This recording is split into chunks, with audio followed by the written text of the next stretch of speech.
ఆటపాటలు, ప్రేమ, కళలతో చిన్నారుల ప్రపంచం కొనసాగాలి. కానీ ఈ చిన్నారుల పడుతున్న వేదన మాత్రం ఆటలకు బదులు తీవ్ర మనోవేదనకు గురవుతున్నారు. చిన్నతనంలోనే ఆత్మహత్య చేసుకున్న తండ్రి, అనారోగ్యంతో తల్లి సైతం మరణించడంతో దిక్కులేని వాళ్ళుగా మారిపోయారు.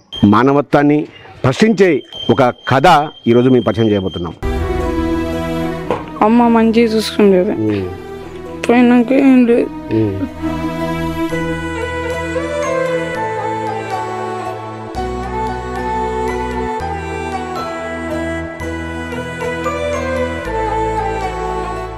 పదమూడేళ్ల పసిప్రాయంలోనే వయసుకు మించి మనోవేదనకు గురవుతున్న చిన్నారుల ఊర్లో ఉన్నాం. ఈ ఊరు సూర్యాపేట జిల్లా నూతనకల్ మండలం శిల్పకుంట గ్రామం. తండ్రి పరశురాములు కుటుంబ కలహాలతో ఆత్మహత్య చేసుకోవడం, సుభద్ర అనారోగ్యంతో మరణించడంతో ఒక్కసారిగా ఇప్పుడు మనం చూపించబోయే ఈ ముగ్గురు చిన్నారులు కూడా ఎవరు లేని అనాథలుగా మారారు. వాళ్ళు ఆటలు ఆడుకోవాల్సిన వయసులో పనులకు వెళ్తూ సొంత భోజనం కోసం కూడా, తిండి కోసం కూడా తీవ్రంగా వేదన పడుతున్న పరిస్థితి కనపడతా ఉంది. ఇంత వయసులోనే ఎవరికి రాని కష్టం వీళ్ళకు రావడం పట్ల అందరూ కూడా సహాయం చేస్తున్నారు. వాళ్ళ బంధువులంతా సహాయం చేస్తున్నారు కూడా, వాళ్ళకు కూడా వాళ్ళ కుటుంబ పరిస్థితులు కూడా వాళ్ళని ముందుకు తీసుకెళ్లేలా కనిపించట్లేదు. సో వీళ్ళకు ఆపన్నాస్తం, ఎవరైతే సమాజంలో ఎంతోమంది మనసున్న మహారాజులు ఉన్నారో వాళ్ళందరూ కూడా తలో చెయ్యి వేసుకొని వీళ్ళకు అండగా నిలబడాల్సిన అవసరం అయితే ఎంతైనా ఉంది. సో ప్రస్తుతం ఈ చిన్నారితో మాట్లాడదాం. చెప్పు నాన్న, ఏం చదువుతున్నావు నువ్వు? నేను ఎయిత్ క్లాసు. ఎట్లా చనిపోయారు అమ్మ నాన్న? అసలు అమ్మ నాన్న విరు పెట్టుకుని చనిపోయిండు. మమ్మీ జ్వరం వచ్చి కామెలో చచ్చిపోయినా. ఎన్ని రోజులైంది అమ్మ చనిపోయి? ఎన్ని రోజులైంది? ఇప్పుడు 9. ఇప్పటికి 9 రోజులేనా? 9 రోజులు. అంతే. ఏమనిపిస్తుంది? అమ్మ లేదు, నాన్న లేడు, ఏమనిపిస్తుంది మీకు? బాధ అనిపిస్తుంది. అంటే అమ్మ ఉన్నప్పుడు మీకు అన్ని భోజనం, అమ్మ పోయిన తర్వాత ఎలాంటి కష్టాలు అనుభవిస్తున్నారు మీరు అమ్మ పోయిన తర్వాత? అమ్మ మంచిగా చూసుకుండేది, పోయినాక ఏం లేదు. ఎట్లా మరి, ఎట్లా అన్నం ఏడ తింటారు? ఎట్లా పోయినా వాళ్ళు ఇంటికాడు. మరి ఎట్లా ఈ చెల్లెని తమ్ముని ఎట్లా చూసుకుంటున్నారు? ఇబ్బంది అనిపించలేదు నీకు? అనిపిస్తుంది. ఏం పని చేస్తున్నావు వాళ్ళ కోసం? ఏదో ఒక పని. ఎట్లా మరి పిల్లల్ని, ఆ తమ్ముని పిల్లని ఇదే బాధ్యత చిన్న వయసులోనే ఎట్లా చూసుకుంటావు వాళ్ళని? నేనే చూసుకుంటా. ఇప్పుడు అమ్మ ఎట్లా అనిపించేది? అమ్మ ఎట్లుండేది నీతోని? తినిపించేదా? ఏం చేయించేది? మా ఆటలు పాటలు మాట్లాడిపించేదా అమ్మ? ఎట్లా చనిపోయింది అమ్మ? జ్వరం వచ్చి కావుండే జ్వరం వచ్చి చచ్చిపోయింది. మరి ఎట్లా అన్నం ఎవరు పెడుతున్నారు మీకు ఇప్పుడు? మా పేడన్న. మరి పెదనాన్న ఎప్పుడు పెట్టారు కదా, ఆయన కూడా పిల్లలు ఉన్నారు, ఆయన కూడా ఇబ్బందే కదా, ఆయన కూడా పేదవాళ్ళే కదా. ఏం కావాలి? ఇల్లు కావాలి. రేషన్ కార్డులో వస్తుందా మీకు? రేషన్ బియ్యం వస్తున్నాయా? రాట్లేదు. బియ్యం కార్డు కావాలి, ఇల్లు కావాలి. చదివిపిస్తే మంచి చదువుకుంటావా? ఏమనిపిస్తుంది? అమ్మ లేదు కదా ఇప్పుడు, ఇన్ని రోజులు మీతో పాటు ఉంది అమ్మ, 9 రోజుల నుంచి మీకు లేదు. ఎట్లా మీ ముగ్గురే ఉంటున్నారా?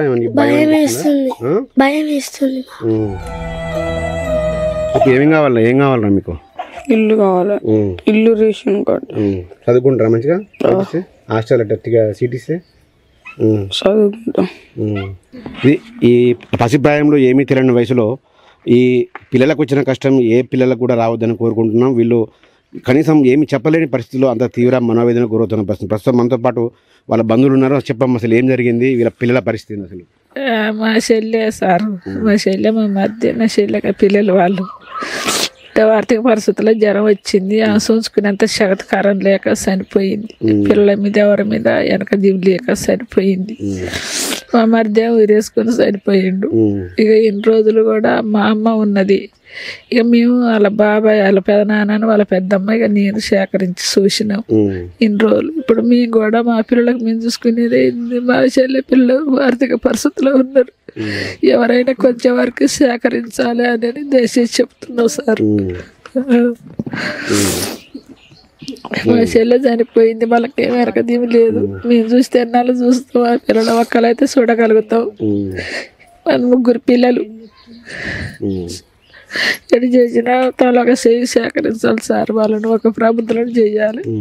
అట్లా ఇప్పుడు ఈ ఇల్లు కూడా వీళ్ళది కాదా ఇది ఇల్లు? మరి ఎట్లా ఇల్లు ఎక్కడ ఉంటారు ఎట్లా అమ్మా? ఇది వేరే ఒక వాళ్ళది వేరే వాళ్ళది అయితే ఇస్తే అట్లా ఉంటారు సార్. అబ్బాయి కొంచెం గొడవలు అయ్యి తండ్రి చనిపోయిండు. తల్లి ఏమో ఆరోగ్యం బాగాలేక చూపించుకునే అంత లేదు. ఎవరు అడిగినా డబ్బులు కూడా అప్పుడు సాయం చేసేటట్లేదు. బయటకు వెళ్ళలేక లేవలేక ఆఖరికి హాస్పిటల్ తీసుకుపోయినాక కూడా నిగ్గాల ఇక చనిపోయింది. ఇప్పుడు పిల్లలు ఏముంది తల్లి చెప్పేది చెప్పుకుంటారు. మనసు చెప్పాలంటే ఏం చెప్పలేకపోతారు. చిన్న పిల్లలు అయిపోయారు. కొంచెం వాళ్ళకి ఇల్లు, కొంచెం ఆధార్ కార్డు, అది బియ్యం కార్డు కొంచెం సాయం చేయాలి. కొన్ని డబ్బులు సాయం చేయండి. ఆడపిల్ల కాబట్టి మగ పిల్లలు అంటే ఎట్లనైనా తిరుగుతారు, ఎక్కడైనా బతకగలుగుతారు. ఆడపిల్ల ఒక ఇంటికి ఇచ్చేది. కొంచెం సాయం చేస్తే డబ్బులు కూడా ఆ అమ్మాయి పేరు మీద వేస్తాం. భూమి కానీ ఏం లేదు సార్, అంతా అనారోగ్యం. తమ్ముడు చిన్నప్పుడే చనిపోయాడు. మళ్ళీ మళ్ళీ ఏం లేదు. నా బిడ్డ బాగా చూసారా, ఇంత సాయం చేయండి.